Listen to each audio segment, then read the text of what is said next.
What if Stalin returned today? Part 2.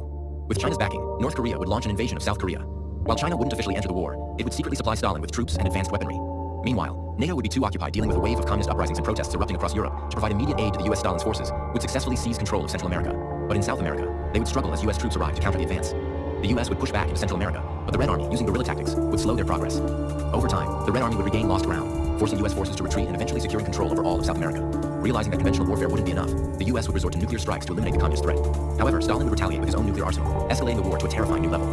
After NATO managed to suppress the communist uprisings in Europe, they would shift their focus to South America, launching a large-scale invasion. At the same time, the US would renew its offensive into Central America, while Japan, with NATO's assistance, would topple North Korea's regime. As the war raged on, the Red Army would begin to lose its grip on South America, ultimately leading to the US and NATO reclaiming the continent, leaving only Cuba as the last communist stronghold. In a final push, the US would invade Cuba, crushing the remnants of Stalin's forces. However, Stalin himself would be nowhere to be found, having disappeared without a trace. Though the war had left America and NATO severely weakened, one question would always remain. Where had Stalin gone?